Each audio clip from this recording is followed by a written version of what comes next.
United Nations Goodwill Ambassador and actress Sabrina Dwere Ibla has recently visited Kenya to draw attention to the increasing threat that climate change, COVID-19 and the Ukraine war are having on small-scale farmers' productivity and livelihood in Africa.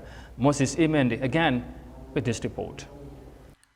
Sabrina Dore Elba's visit is crucial for the small-scale farmers in Kenya.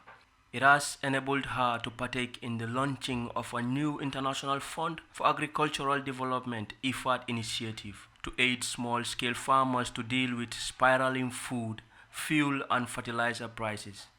Young farmers in Nyeri, Kenya showed Elba around their vegetable farm.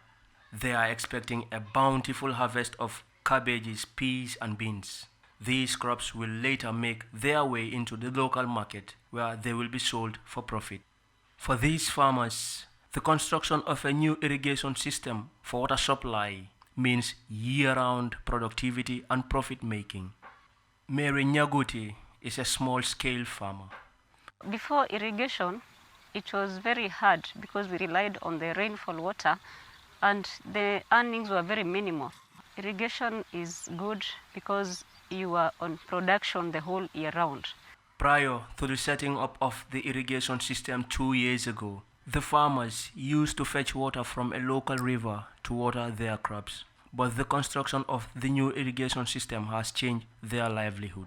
Shorter rainy seasons and increasingly erratic rainfall caused by climate change have led to the reduction of water levels and shortage over the last decade. Ms. Elba also visited 5 agricultural development projects in the Embu and Nyeri districts of northern Kenya to see how climate change has negatively impacted local small-scale farmers and what has been done by IFAD and the Kenyan government to build resilience to other shocks. Sabrina Elba, United Nations Ambassador. I mean, it was so great seeing farmers who were dependent on the Sangana River for irrigation of their crops be able to wean off of the river, because obviously it's been affected by climate change, as most of the world has, and the resources from the river were dwindling.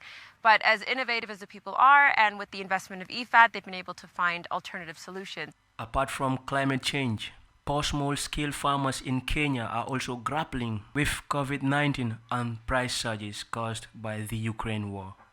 Food, fuel, and fertilizer prices have hit record levels. Many can no longer afford to plant crops, putting livelihoods and food security at risk. The victims of war are sometimes found very far away from the battlefield, and that is the case with Russia's brutal invasion on Ukraine.